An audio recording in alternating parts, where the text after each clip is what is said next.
Well, hello. It is May 10th, 2023, which means it is exactly 2 weeks and 1 day since I had a complete right hip replacement. Booyah, right?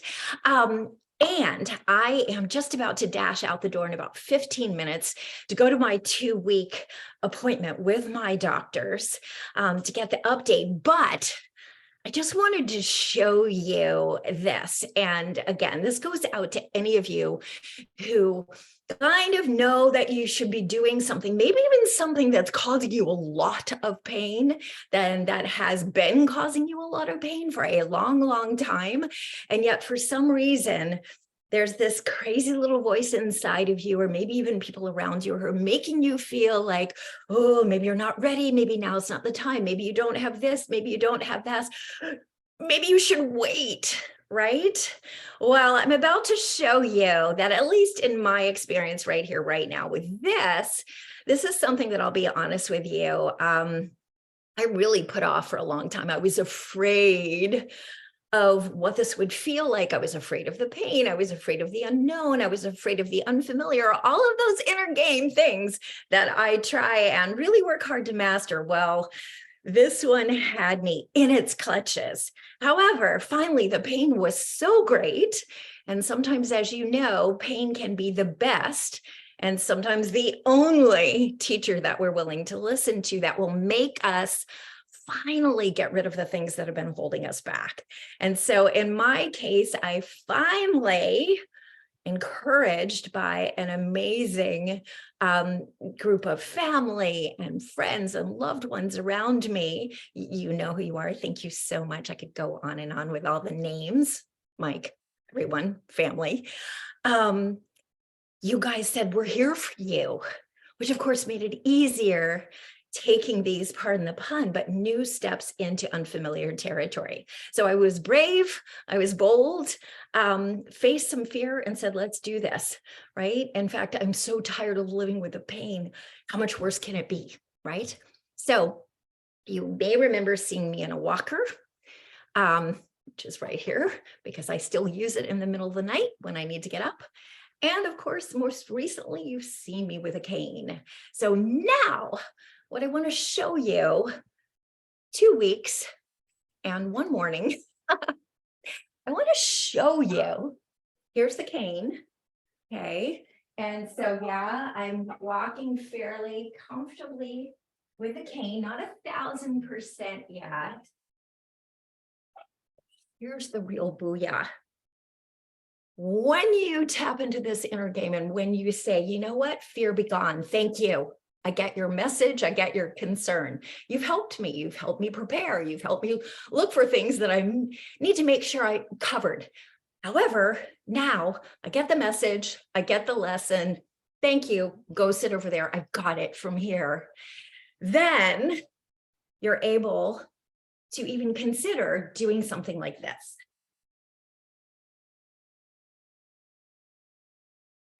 Ta-da!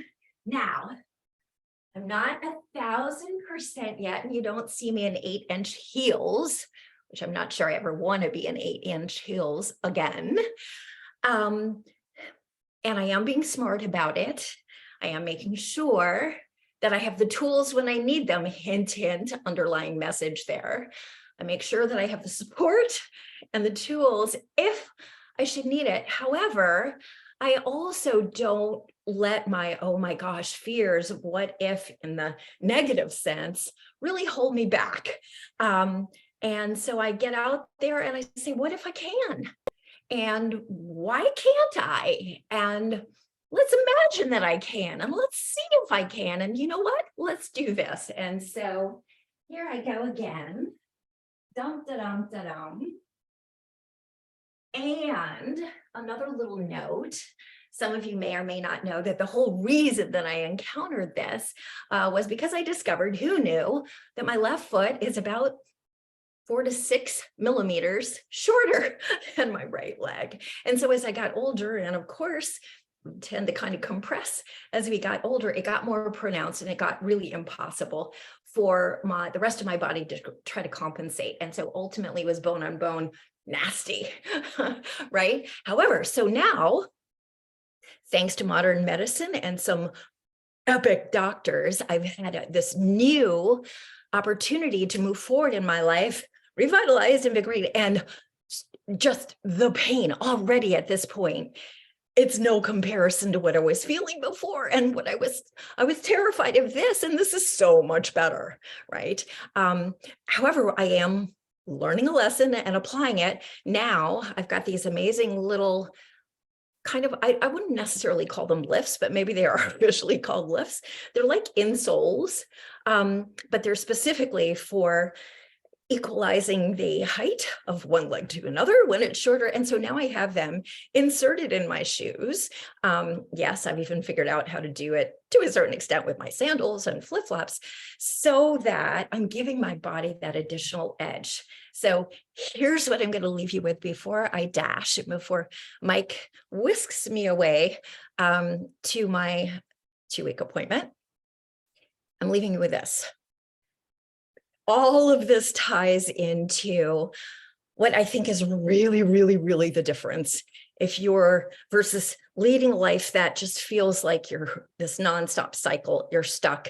It's kind of, it is what it is. This is all it's going to be. I've tried everything, versus getting to the point where you feel like, oh my gosh, this was awesome. What's next, right? What can I look forward to ahead? And how do we get there? First and foremost, it all starts here. And here's the difference.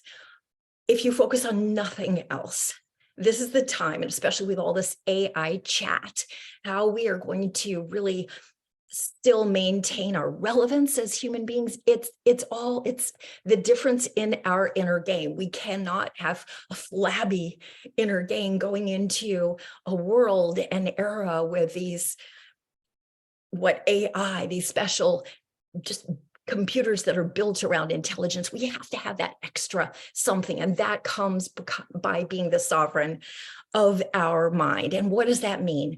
That means that we get rid of this old approach that we've held on to for centuries, maybe thousands of years, where we, for some reason, we look at this life that we have lived, or we look at our history as something that needs to be fixed. We need to be fixed.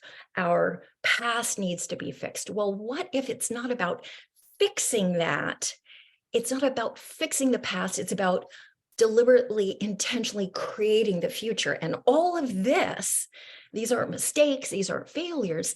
These are like the treasures that we have that are going to allow us, that give us all this data that make us more of an expert now than we were when we made that very first assessment, that first decision. So now we have all this data that can give us clues, that can help us if we drop our obsession with going back and fixing this and saying, okay, I get it. These are lessons, these are opportunities, these are things that really can help us focus on what are we going to unleash and what are we going to create going forward. So life can be a set of failures and setbacks and frustrations, or it can be a collection of colossal evidence and learning tools and treasures and gems in the crown of your life that help you say, okay, that was curious and intriguing and hopefully sometimes wonderful.